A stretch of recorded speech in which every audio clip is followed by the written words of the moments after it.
Hey everybody, Shavua Tov, Eve Harrow with Rejuvenation on a beautiful pouring rain day in Jerusalem. It's always beautiful in Israel. If it's raining, it's beautiful. If it's sunny, it's beautiful. As you can hear, I'm like my throat is not normally what it is. So I'm going to do my best to push through today. I guided last week in Hebrew and in English, and that kind of killed my voice. I had to translate everything I was saying. So, it is January 14th, 2018, the 27th day of Tevet, 5778. Thanks to Ben, who's behind the camera today, not just the microphone. And of course, to Tabitha, who's going to be pulling all this together later. And I'm so excited to be sitting here with Simcha Gluck. So for those of you who follow me on Facebook also, guys, really got to get a life. If you're listening to me and following me on Facebook, I'm so sorry. So sorry. But I was at a Simcha of Simchas a couple of weeks ago. Last week, I don't remember anymore.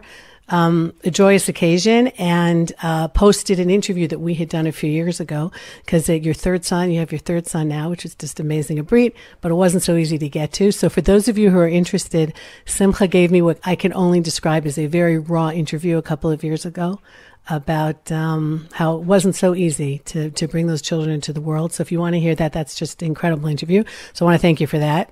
Sure. And that's the journey, and it's so great to see, really, literally the fruits of at least Rachel's labor.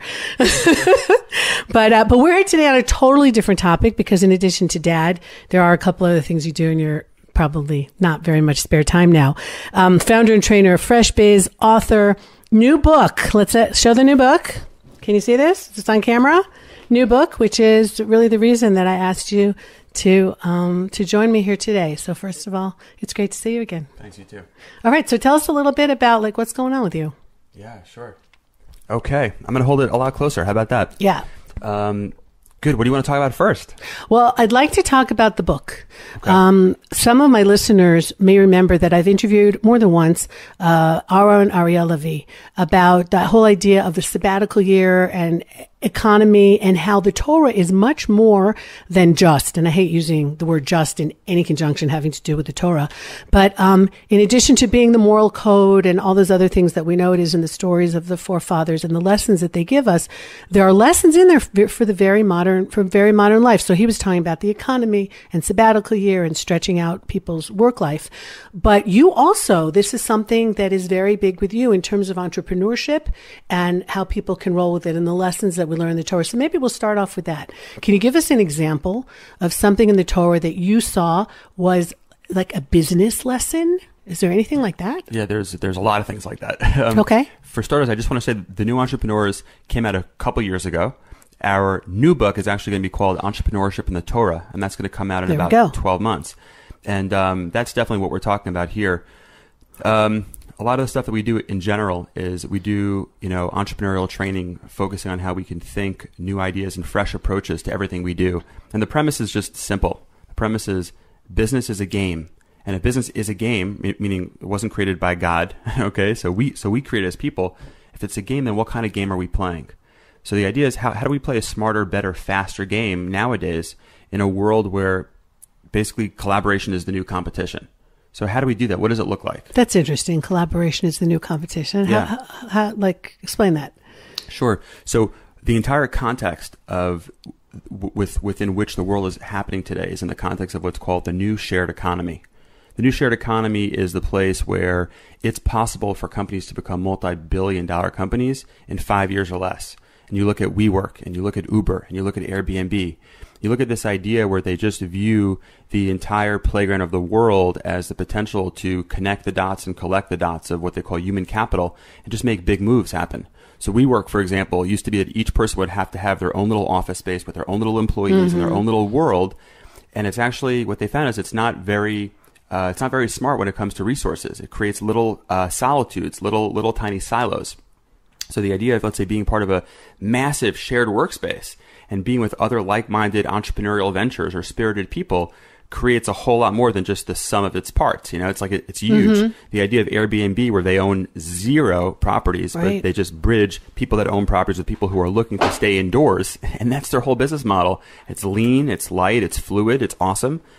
That's a possibility of the new shared economy. So it's this world where you and I are no longer looking like in the Monopoly mindset with which we were all raised. And unfortunately, people continue to raise their kids playing the game of Monopoly, where you and I learned very quick that the way you win is by destroying other people financially. Right. Okay. Which is super outdated. The new world of business is all about our game, which is Fresh Biz, is all about the collaborative quest. In other words, Eve, you have what winning looks like for you. I have what winning looks like for me. And how do we go on journeys together, basically, and help each other win the game? Because we know that it's all possible. It doesn't come at the expense of someone else. So then with that, how do you explain something that is frightening to me, but my idea of business is pulling out my credit card and paying for something with it. That's not my head. Things like Amazon and Facebook and Google, which are just a few companies, maybe a handful of companies, I don't know, maybe a dozen, that seem to be weeding out their competitors. Like, if you want to buy something, just go on Amazon. And you know that the little guy down the block who's selling it for a little more, who you really should be supporting because he's also your neighbor, right? But you can get it for cheaper at Amazon. And so for convenience sake and for saving money, people are going with these big companies, even though we know that they're literally chewing up and eating anybody else. And that one day we might pay for that because when they're alone in the field, then it's all theirs. So how do you segue what you just said now about collaboration, which I definitely see, especially here in Israel, with that? Yeah, so that's an awesome question, and that's usually a lot of the pushback that we get when we talk about these ideas. They go, well, what about the big companies that are taking all the mom and pops, right? So a couple of things, and then I want to actually get back to your original question about a really good sourced lesson from the Torah. Actually, that's really applicable today. In short, the answer is like this, okay? Nobody ever goes out of business because of competition, ever. Really? Yeah. The reason why people go out of business is because of lack of creativity. Okay. It's very easy. I'm going to explain. It's very easy to just point a finger and be like, oh, well, because that big thing opened up, that's why I went out of business. The supermarket opened up, so my little 7-Eleven type thing closed. What happens in like today's world is this: everything is faster than ever before. So it means that what happens is in today's world, the greatest skill that you could develop is the skill of learning new skills. That's it. And one of those skills is the skill of innovation and creativity. So in other words, if I own here in Israel a falafel shop, and all of a sudden there's another guy that opens up a falafel shop down the block, two options. Option A, I cry victim and explain that the reason why I closed is because of my competition. Very low level energy. It doesn't take anything for me to just point a finger. Option B, I say, okay, how do I make myself so distinct, so unique that people will come to me for when they want me, and maybe they'll go to him also. And that street becomes Falafel Street. So when people want falafel, they go there. It could become Falafel Street. Maybe what I do is I have a really cool story. Maybe I theme my restaurant. Maybe I make it the Sunny Suiza graffiti artist falafel shop, and I start attracting people from all over the place. Maybe I make it vegan. Maybe I make it raw. Maybe I make it it's the red falafel shop, and everything is red. There's 1,000 different ways to become innovative in the field to be able to distinguish yourself. So what I would say is that as a lot of these larger entities are coming, for example, Amazon is huge. They're huge, and they just, to give themselves like an actual physical footprint, they just bought Whole Foods, and they're just buying all sorts of things to actually give themselves a place in digital world and in the physical world. So how do you compete with that? And the answer is by really focusing on how you could be different, by how you could offer either new products, new services, a different business model, a way that makes it easier or friendlier or more themed or more niche or things like that. And that part of the conversation, like I said before, is about getting creative, because it's going to happen. Change is a constant, and that's the deal. So in that space, it's all about developing in ourselves muscles on how we can keep on evolving and how we can get creative with what we got. So see challenges as opportunities. For sure. Okay, so getting back to the Torah. Yeah, sure. So does the Torah throw that lesson at us? Oh my gosh, the Torah throws a 1,000 lessons. So Ben was actually at the talk I gave, Entrepreneurship in the Torah, that is based on, God willing, our new book that we're going to come out in the next few months. And there's a really good lesson we can see from Yitzchak, for example. Okay, and this is a story that a lot of people, for some reason, it's literally explicitly written in the Torah, and a lot of people they don't really see it, but it's huge. It's a good one. It talks about how Yitzchak basically, at one point, Yitzchak is basically living around the area of Avimelech, who's the king over there by the valley of Gerar. It says at one point that he was so You got it. You got it, baby. And it says at one point that he was so abundantly wealthy. The Torah goes out of its way to say often that the avot, the forefathers, were very wealthy. Mm-hmm. And they do that not because we should see what occupation they had, but because we understand that bottom line, when you follow in the path of God and you live the metaphysical principles, Hashem gives abundance to you. That's just how it works. There's a story that it says that Yitzchak and his herdsmen, so Avimelech got jealous that Yitzchak was more wealthy than he was, and Avimelech was the king. So he goes, dude, you're making me look bad. You got to go far away. So it says that Yitzchak basically picks up his wife, family, kids, all of his rechushim, all of his possessions, and he moves to the valley of Gerar by the Plishtim. And it says that there his herdsmen went ahead and they dug a well. And I'm bringing this up because this is really interesting. This is the first place in the entire Torah that we ever see the word for business written. So you can learn a good lesson from it. And it says that the herdsman, that he dug a well, and the neighboring local herdsman saw the well and said, that's our well. They started quarreling over the well that he and his people just dug. Think about how often in life we do something and all of a sudden someone else tries to claim our work and what we just did. A lot of approaches you could take. Mm-hmm. They'd probably all be justified in some cases. Yitzchak takes an awesome approach that only a forefather would take. And what he does is he says, okay, clearly these people, rotzeli tasekiti, these people want to deal with me. So he names it Esek. Yo, that's the first time we ever hear the word business mentioned in the Torah. That's what he calls a well. A well is a Middle Eastern income stream, if you think about it, because it brings water in the desert. He names it Esek. It's a beautiful approach. He says, okay, Eve, look, clearly you don't have the tools for communication to communicate right that we should be doing stuff here. You're just trying to confiscate what I just dug.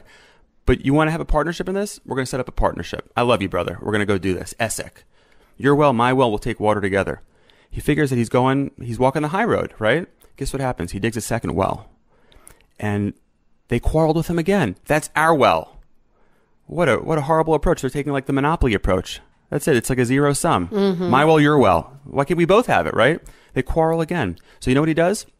The second well, he says, okay, collaboration approach didn't work. Now I'm going to come at you with everything and I'm going to fight you. And he names the second well Sitna. Sitna is basically only mentioned 9 times in all of Tanach, is the Hebrew version of Satan. Well, like a dark energy. In other words, I'm going to unleash hell on you. Mm-hmm. So I'm going to try collaboration. Esek. Hey brother, let's do something together. Doesn't work? Sitna. I'm going to unleash hell. And only in that climate, unfortunately, did they get the message. And it says that by the time he digs the third well, nobody quarreled. Nobody bothered him. And you know what he names that well? Rechovot, expansion. He says, now there's expansion in the world. Now people can think, you have your well, I have my well. We could do things together. We don't have to fight over resources. That's huge in the new shared economy. We don't have to fight over resources anymore. We have everything we need. So it's understanding that we have everything we need and understanding that the metaphysical principle is that literally you could win your game. I could win my game. This guy can do what he does. And it's potentially even better if we do it together. But it says that he names that well expansion. And then it says kiparinu haaretz. Now we could be fruitful in the land. And just one more thing that the Torah ends that sort of chapter on, which is interesting, is the moment that happens, the moment there's this expansion that he brings into the world, that moment Avimelech comes running back to him to say, I am so sorry. I didn't handle myself right. I want to have a partnership with you. Let's do stuff together. Let's make a brit. Let's make a covenant. And who does he bring with him? And nobody really talks about this, but it's pretty interesting.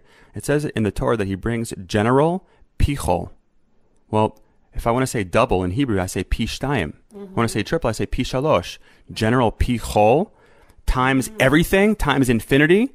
Wow. Crazy. Avimelech's coming with like the expansion general, coming to expand what's possible in the land. So it's a great principle to know that, it's a good approach to come with collaboration. It usually works most of the time, but it's not collaboration for the sake of collaboration. Sometimes you have to fight, and that's what Yitzchak does. He names the second well Sitna. He takes a really fiery approach. And then what's possible is, is you can create rechovot, you could create expansion, where every one of us has exactly what we need. Mm-hmm. So that's just a great source from the Torah from Isaac about learning different approaches in business that you could take and how you could bring, they call it the abundance mentality, they call it, right? So how you could bring that sort of expansionness into what we do. Mm-hmm. It's interesting just because of my tour guiding stuff. So one of the explanations also for what you just mentioned is that in those days, to be a king meant you had to provide your people with security and water. It wasn't kings like we think of today. It was more like city-states.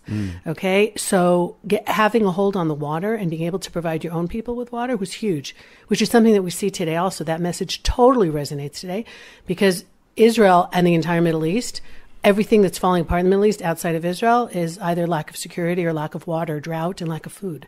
So that message of probably 3,700 years ago still resonates today on that level as well. So within the Torah, you can read it superficially, and you can also read it in context of your life today and find so many messages in there that it's really great. So in flipping through your book, though, it's not like you suddenly popped up and did great. Like you had some downtime, some valleys of your own on the way. Can you talk about that a little bit? How first the failures before you figured out what to do? Yeah, sure. So I'm really blessed. I have an amazing partner. Okay, my partner, Ronen Gafni, created the Fresh Biz game as a new way to think about what's possible in the new climate of business.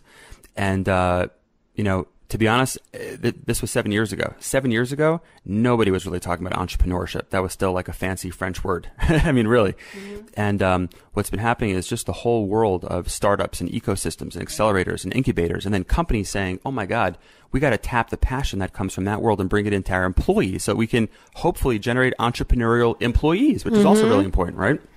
To not be afraid of employees who are thinking bigger. Right? Not exactly. keep them down or like the Peter Principle kind of thing. Like Yeah. Let them grow. Let them have space. You know, don't put them in a box. Let them step into their power as a head or an influencer in the field. Anyways, so we were really early 7 years ago. I mean, it was hard to explain what we do. We said, well, we train people in entrepreneurial thinking. They're like, starting businesses? No. Entrepreneurial thinking, the ability to turn ideas into reality, important for anybody, whether they're a school kid, a mom, a father, a business person, whatever. And they go, meaning you're going to come into my company and then make all my people want to stop being employees and start starting businesses? No, that's not what we're talking about. So it took a while for us to step into that we're a game-based training company that trains people in basically the future of business skills. What does that mean? What does that look like, right?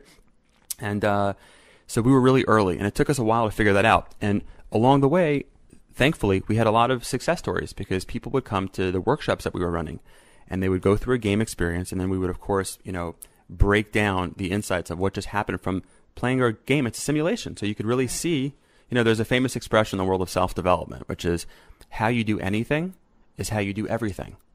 So, Eve, you could see how someone is with their family, and you get exactly how they are in business. Really? You can see someone in business, and you get exactly how they are in relationships.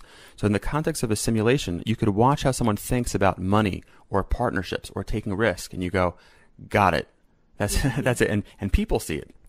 So we started generating crazy success stories from people that were going through our workshops and saying, hey, I want to let you know it was a good game, but I started doing things in my business and life. And 30 days later, I'm like, I have 5X what I'm doing, or I have more of a lifestyle right now, or I figured out how I can be home with my kids, more than what I thought. So that's when we understood, okay, training company. And we, 7 years ago, became a training company. And yeah, we definitely had a whole lot of issues along the way. It started off definitely as more of a purpose-driven hobby than a business where it was bringing in money. But we really, we held on, and we were really creative, and we made really good moves. And at this point now, it's 2018, and our game is in about 15 languages. We have partners in 25 countries. We're training some of the best companies around the world. But we had some really dark days where it just wasn't cutting it, or where the prototype came back from China 6 months later, not what we ordered. Right. And then what do? You're already 6 months late. How do you act? So thank God I have a really amazing wife that believes in me and believes in the vision, and that didn't was really need to eat as often as other people might have wanted to. Right? Just figured, worst comes to worst, right? There's always like a really good cardboard box out there for us, No. But really, I'll just say one thing, which is when you know that what you're doing works, and there's a lot of people out there who are just doing stuff right now to survive, and I totally get that. Where we're going as a world is we're going to a place where this is what God wants for us, and it's written in the Torah too, is that we're doing purpose-driven stuff that really speaks to our self-expression and who we're supposed to be in the world. And when we do that stuff, magic happens. Mm-hmm. Magic happens. Inexplicable miracles happen. And that's definitely been the case in our life too. And for sure, also one of the lessons in the Torah for sure about giving ma'aser, giving, tithing, giving 10% has been an incredible outlet for abundance, for financial possibilities also. And, we're not millionaires yet. We're not billionaires yet. Mm-hmm. That's not our thing yet. I say yet because who knows, but thank God we're happy, and we get to make a difference, and we're doing stuff that really matters. Mm-hmm. You also have that with corporate level, right? Now you have corporate giving that you used to, I don't know if you had that always.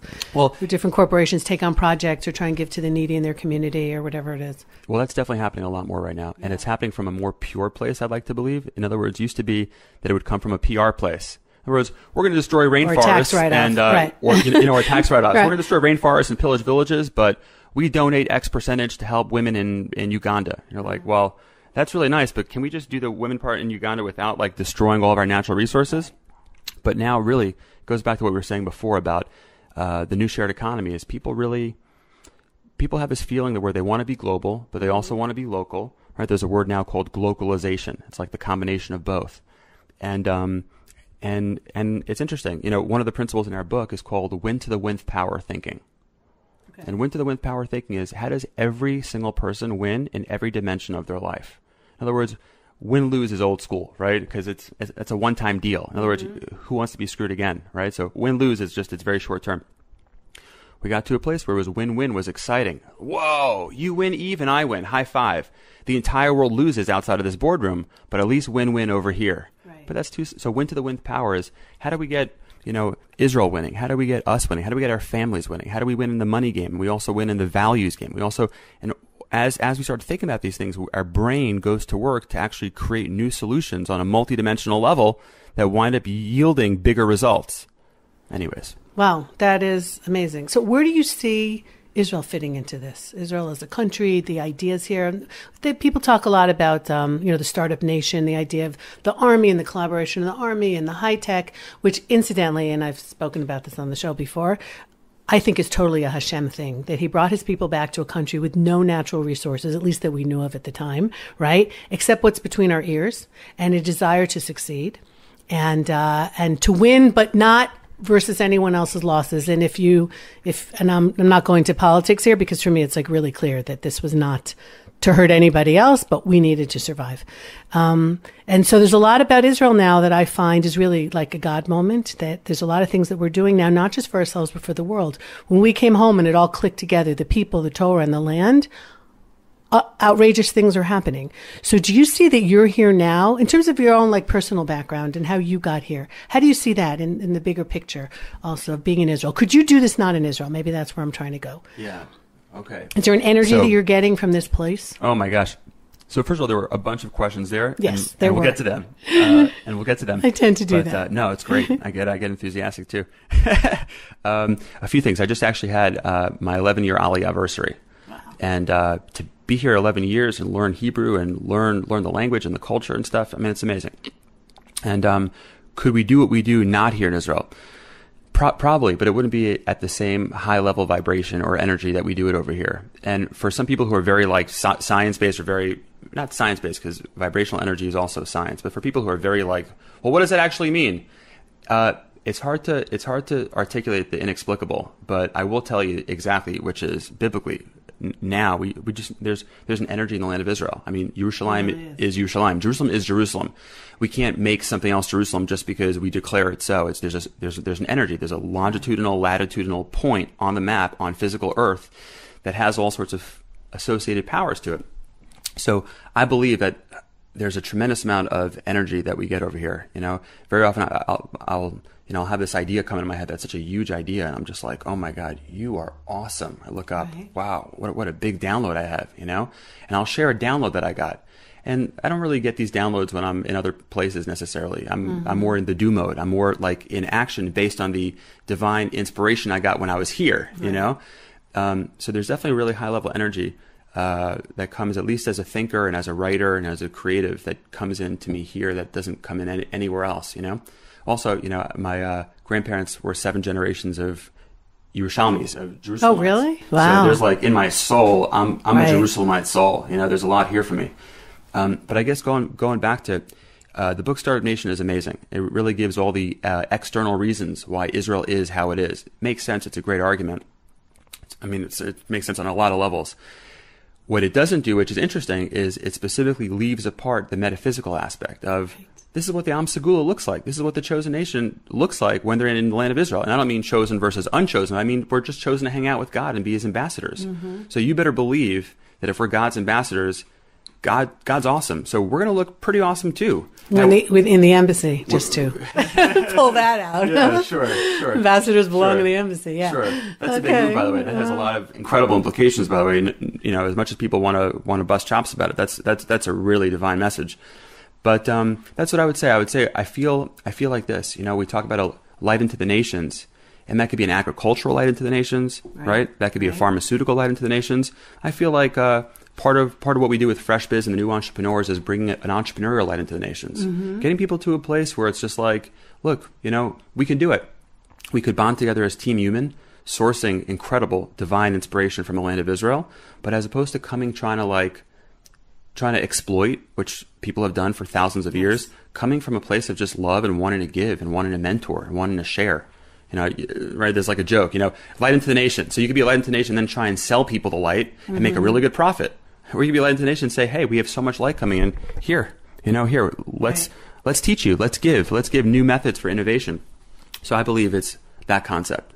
And I'd like to think that, that's what I'm a part of. Right. Well, in terms of thinking out of the box, we have no less than Abraham, who goes up against an entire world of idol worshipers and whatever was going on there and says, no, this is not the truth.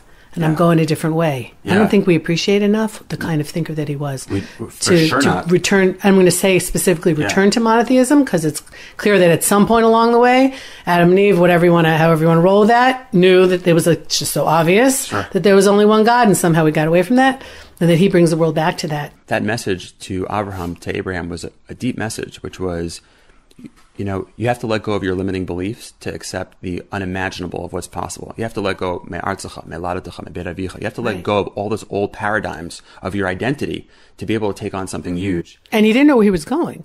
That's right. It's like, go, lechacha, and I'll let you know when you get there, which that in itself is an incredible message, because we are very often afraid of the road. Unless we know where we're going, we're going to get that degree, we're going to marry that person, we're afraid of the journey. But it turns out that the journey is life. He says, go on this journey and you'll know when you get there. It's amazing. Yeah, you'll know when you get there. And it's okay not knowing as parts of the journey, as long as the one thing that you do know is that God has your back. Right. Especially when you're here. And just to give you, an interesting science or an interesting experiment about this concept that Abraham really embodied, which is stepping out to go to this land that God will show him. And it wound up being Israel, right? But there's a YouTube video about training fleas. Okay? Fleas. Little tiny bugs. They could jump 6-7 feet in the air. They're annoying. Suddenly I'm getting itchy, but okay, Don't go ahead. Itchy. Hang out with me, okay? Basically, it's a 60-second video, and it shows, if you want to basically do something interesting with fleas, you could put them in a little tiny jar, you close the lid, and you basically leave it for 3 days. Interesting. After 3 days of these fleas being confined to this little tiny jar with the lid on top, when you open up that jar, these fleas will never, ever, for the rest of their lives, ever jump higher than that lid and that jar, ever. We've preset their behavior for the rest of their lives so that they actually now don't even think that they could jump 6 feet. They jump only now 6 inches. Crazy part, when they reproduce, their offspring forever will only jump the size of that jar also. Oh, it changes their DNA. It changes their thought pattern. Exactly. Wow. So just going back to how we're talking right now about the world that we're living in, many of us have these old views of the world. We're fleas. You got it. For the most part, many of us are fleas in a jar. And what's happening right now in this new shared economy, going back to the conversation, is there is no jar, there is no lid, and we could jump as far and high as we want. I mean, look at SpaceX up there. Look at hyperloops on the planet. They're shortening distances. We're going beyond. We're diving into quantum physics. We're in virtual reality. We're in augmented reality. We're in cryptocurrencies. We're doing digital metas. Stuff you can't see. Stuff you can't see. You can't possibly imagine how it works. And the whole point is that if we're actually going to do that and we're going to embrace it, we have to let go of old beliefs that might have worked 50 years ago, 100 years ago. Go to school, get a good job. Right. Sit with 35 other kids staring at a blackboard with a teacher standing in front of it. Sure, because that's how we've always done it. Right. But that's the message of at least Avraham, which is, hey man, if you want to get to the promised land, you got to let go of old beliefs that confine you. And trust me. And of course, God delivers. He over-delivers. Not only does he show Abraham the land of Israel, but once Abraham goes there and he falls in love with it, the best thing is God goes, hey, that land that I just showed you? It's yours. Right. You can only give someone a gift if they appreciate it. So it's an incredible lesson on every single aspect of it. Thanks for bringing that up. But it's a big message about letting go of the old sort of identity things that we have to accept what's possible. Right. I mean, I keep circling back to the War of 1967, which was such an outrageous miracle on a universal level that I really think it shook up the world. Right. And I've talked about this before, the granola and the Huggy and the Woodstock and all that is post 67 for the most part. And I just think that it really shook things up. And I think that the Jewish people, because of our acceptance of the Torah at Sinai, because of taking on this responsibility to kind of, like you said, be God's emissaries in the world, and the fact that we're now back in our land, it's like taking the plug and plugging it in. It was kind of like dangling out of there, like a little bit of electricity. And now we're like full throttle right in there, gazillion volts happening. But it's not just for us. And so many of the things that are happening here are not just about us. The medications and the cherry tomatoes and all that stuff is to help the world. It's like embedded in our DNA to not just jump a little bit, but to jump as high as we can. For sure. And I think that one of the cool things that God did, just to show us that, by the way, on a different, as I think about this right now, is what he did is he created that Israel is a really small market. In other words, there's only 6 million people. So if you as a business person, right, are even thinking about or an island, technically. I mean, geographically not, but in other ways, yes. In other ways, yes. So in other words, the moment you talk to any startup, they're already thinking about how they can scale their innovation because Israel's too small. Now, it might be a different conversation if Israel were a population of 380 million like the U.S., for example. Then nobody would ever think to scale and to, let's say, export out and to share our wisdom with the world. We don't need to, but God sort of created it up from the get-go. You guys are going to be a small nation. Right. We're not into the quantity thing. Yeah. Exactly. You have to share. So what are you doing with this book? Like, how are you getting it out there in addition to publishing it in the next year or so and putting it out? Are you going to be going on speaking tours? Are you going to be doing online workshops where people from all over the world, because now we're in 2018, can, be trained into this kind of thinking? Well, like, what are your plans? Yeah, sure. So for the book Entrepreneurship in the Torah, that's going to be a book. We're still figuring out who we're going to partner with to actually publish it. We can do it by ourselves, but isn't that what most people do now, self-publish, or a lot? There's a lot. Let's say for our first book, it was published by Wiley's, and that was really fun. That was like a good feeling, sort of, just to get that sort of like, okay. But now that we have it, we can crowdfund it, we can kickstart it, we could do all sorts of things with the community. At the same time, we'd like to work with some really good forward-thinking, let's say, Jewish organizations to potentially get this concept out there, if we can. But either way. How are we going to do it? Yeah, we're going to be doing a combination of speaking tours and workshops and experiences for people to, come out, let's say for a weekend, come out for a couple of days to get away and go through a process on reinventing how they think about life and business, what's possible by sourcing the ancient chachma, the ancient wisdom of the Torah, and bringing it to how it applies nowadays to the new shared economy. Not in like, well, we do that in the synagogue on the Sabbath. No. It's the blueprint for business nowadays. So it'll be all the above. It'll be experiences, it'll be talks, it'll be workshops. So we can, I hope, really not just have one more book on the shelf, but we could have people really checking it out, really saying, I want to get into this more. I want to live this. I want to learn how to live it. That's what I was going to say. I want to live it. For so long we were in the diaspora, and there were always Jews in the land of Israel, but most of us, unfortunately, were in the diaspora. It was like you were a Jew in your house or in your community, and then you were whoever you were outside. But what we have here is you can integrate it all. You can be a Jew out in the street. But it's very important then, and this I have to emphasize, because to my great grief, there are some Jews, even those who look like they're very, religious Jews, whose business ethics are not necessarily Torah business ethics. And I think that's something that this is also an opportunity to take back. Okay, you can't just be ethical in one part of your life and not in another. So maybe this is also something whose time has come, is to bring that back in and to really get the best of both worlds. But a lot of my listeners are Christians, and Christians who are also very now into the Torah, who understand that there was this whole world of wisdom and beauty, the Tanach, that for a long time was ignored. And I'm just thinking, and a lot of them that I know are wonderful at businesses, at business ethics, and tithe and are decent to their employers, and all the things that the Torah tells you that you should do. And I'm thinking that maybe somebody who's out there listening now, and guys, maybe this is something that you want to bring into your business, and not just that you're learning Torah as an individual, but the ethics of the Torah you can actually bring into your business. No matter if the people working there are Jews or not Jews, doesn't matter. These are timeless ways of behaving properly, of treating people decently. Like, I don't know if most people know that the Torah says before you take your salary home, if you're an employer, you have to make sure that all your employees get paid. And only with what's left do you get to take it home. Which is like, that's a crazy concept. It's a beautiful concept, but it's the way it should be. But not everybody goes by that at all. As some of us know. Yeah, sure. So a couple things. One, I'm around online, Simcha Gluck, right? That's available. Our website is freshbizgame.com. We do workshops literally all over the world. And physically or like on the internet? How do you? Physically. At this point now, they're all simulation experience based.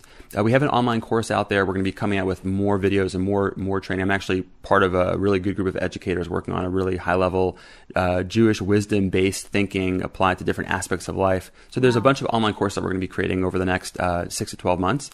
I just want to say also, which is, what's nice about this interview, Eve, is certainly the new Entrepreneurz book, right, which came out. We don't go into the metaphysical principles and things. We just go into business principles, right? But because of who you are and because of that this is Israel and because we could talk about this, I'm sharing with you that all that is sourced in the Torah, it's all metaphysical principles that are divinely inspired for sure, And I think that's pretty amazing is whether you reveal what the source is when you're actually, training IBM or Google or Facebook, whatever the case, or you don't, either way, people get a lot of value from it. So I would say, I'm online for sure. You could check out the new Entrepreneurz and things like that also, but it would be my greatest pleasure in the world to be able to work either myself or through our training partners. We have at this point like over 100 to help train people on the future of thinking, because I think that's where we're going. Mm-hmm. It says, and this is the future of thinking. I mean, it says in the Torah, "Be'ito achishana," in the end I will hasten it.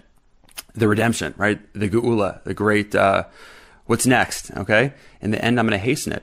And it's like, we never really understood what that means. In the end, it's going to go faster. But I think you and I understand that it's going so fast. God. What was 3 days ago feels like 3 months ago. Right, totally. And, you look at the stock market, it took over 150 years for that whole thing to pan out. And you look at the world of cryptocurrency, that took 15 months. Right? And you just see what's happening in general. Everything is sped up. Mm-hmm. So we have to develop, like I said before, new ways to think. We have to develop new skills, the skill of learning new skills to keep on evolving fast enough. It's exciting. It's exciting, and also there's a flip side, which I'm almost loath to bring up, but I'm going to bring it up anyway. As fast as the good people are doing things, so are the bad people. All right, and it's like you have information out there on the internet. You can go on the internet and you can find almost anything you want. You can also get into bad stuff on the internet. Sure. So information can be good information, can be bad information. Knowledge can be good, knowledge can be bad. And the warp speed, as the world is moving right now, is also being used by people who have very, very nefarious motives. Sure. To control things, to control people, to control minds, whatever it is. And what that means, though, is the good people, and I'm going to put us in that little basket, have to work harder. Because it's happening anyway, like at the same time. And sometimes I think it's almost a race between good and evil for this finish line. I know that's like a morbid thing of saying, but we can't be naive and figure like everybody's just gonna kumbaya and everyone's gonna do really well together and we're not gonna exploit people and the Southern Hemisphere is gonna get as well off and have the things that they need as much as the Northern Hemisphere, because that's been a huge disparity over pretty much forever. And that has to stop as well. And I don't necessarily mean material-wise, because 2 years ago, just this week, I was in Costa Rica. It's something I love Costa Rica. Oh my God, it's so beautiful. But there were people who we went out to visit who had an outhouse. They didn't even have a toilet in their house, and you'd go in there and you'd think, oh my God, these people are so poor. They were so happy. They were so happy. They had each other. They were raising cocoa, which is enough to make you really happy, at least where I'm coming from. And it was so, it's not necessarily on a material level. That's not what I'm talking about. People being happy and everybody win-win.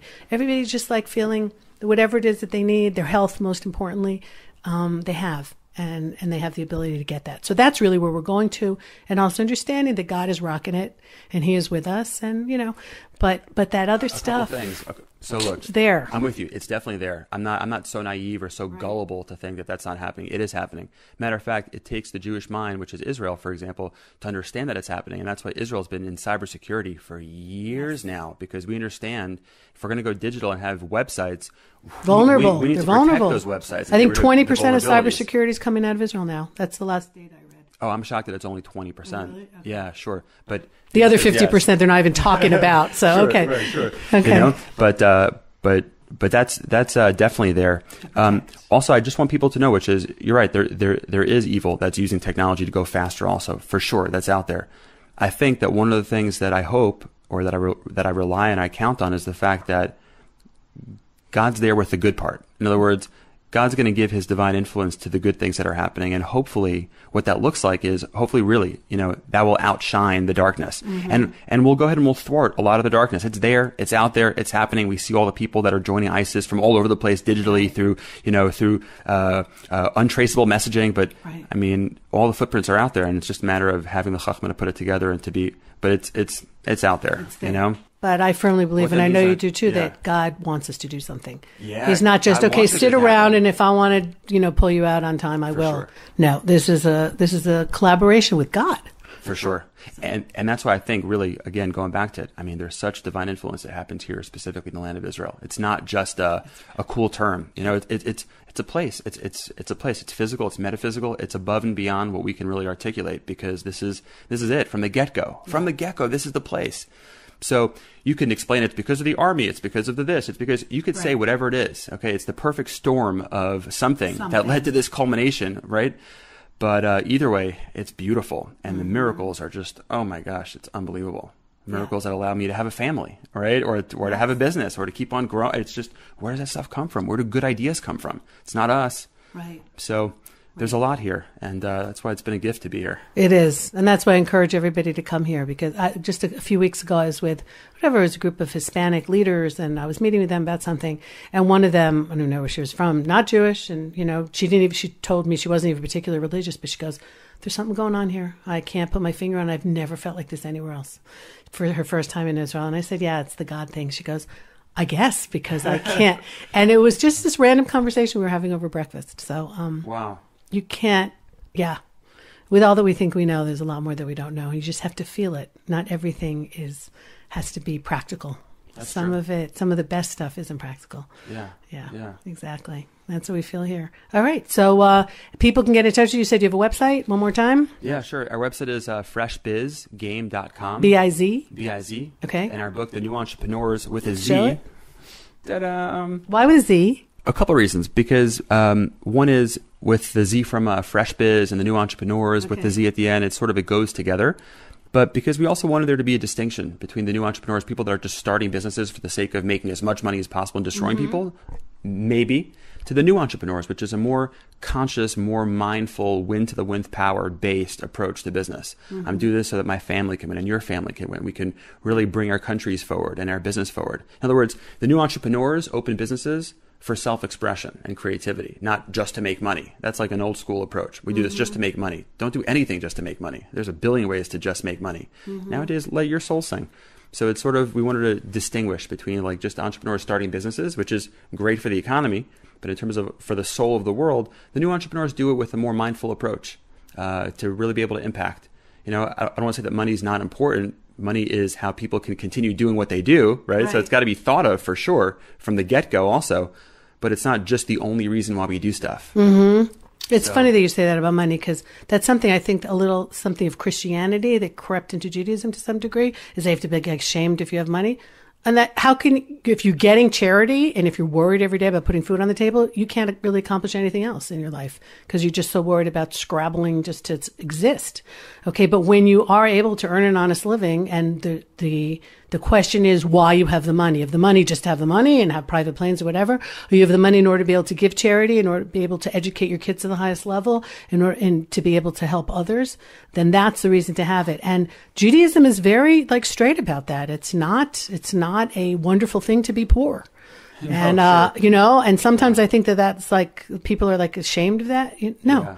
I mean, the question is why? It's always the why. Why are you doing that? And what are you doing with it? Meaning it's another kli. It's another vessel. It's another resource. Exactly. So I'm with you about that. Like we said before, right? All the avot and more, all the forefathers and more, we're all abundantly wealthy. The Torah goes out of its way to tell us how wealthy they were. Well, why does it do that? So we just can put them on a wall and idolize them? No, it's because they did really good things with it. Really good things with it. And what's nice is I think that more and more secular leaders out there also, whether it be Warren Buffett or other people, are agreeing to give away all their charity. What do they Bill Gates, they've got all these foundations. So it's inspiring other people. Yeah, you don't have to feel guilty if you have a lot of money. Just go do more good things with it. Exactly. That's it. Exactly. It's like Hashem made you the custodian of that. So what are you going to do with it? Or like I tried to raise my kids, and I think on that level, I succeeded. That every shekel that you earn, you really only earn 90% of it, and you were given the opportunity to decide where that last 10% went. Nice. But it's got to go somewhere else. It's not yours. It's not yours. It's not and yours. The best part about this, by the way, I heard this, from a sage mystic, where I learned this from a sage mystic a while ago, and he said something like, very often people think that they give 10%. So it's like, okay, the 90% I keep, and then I elevate to the divine creator 10% of it. And they don't realize, no, when you give 10%, you elevate all 100%. You're blessing all your money. Wow. That's amazing. In other words, really okay, is amazing. the 10% I know is going to elevate those people out of it. The 90% is going to elevate me because I gave the 10%. It's That's an right. activation of the whole 100%. Right. It's a different way to view it. Amazing. I like that a lot. Amazing. Right. No, it's wow, we've got so much to do, but we have this book that gives us it's like the template of how to do it and how to be incredible people. And that's the Torah. And I think it's not de-religifying, which is totally not a word that I just totally made that up, but it's not knocking it down in terms of the religious level and the messages that we have for the Torah on that. But it's saying that the Torah is more than just a book of, religious book, but it's also a book about how to live your life and how to make relationships and family. And the more I learn it, the more amazed I am at the wisdom that's in there on so many different levels. And even on the fact that we can read it, because so many people in the past couldn't even pick it up and read it. That's and true, it remained a secret. They have Hebrew, and that you can go, and we've got Dead Sea Scrolls. We can go see what it was that they were learning 2,000 years ago. We've got Cairo Geniza, so we could see what they were talking about 1,000 years ago. And Sepharia, so wow. we can see everything. Sepharia, exactly. That's one of the interviews I'm going to be doing soon, 929. Nice. So, that's on you must have read my list. But it's just, the knowledge is out there. The question is, what are you going to do with it? And I think it's great. Okay, Simcha, thank you so much. Here's to Rejuvenation. Here's to Rejuvenation. Okay, everybody, I think that's it for today. Thank you for joining us. Thanks so much. On the Land of Israel Network. We keep doing great things. Okay, everybody, take care. Have a wonderful week.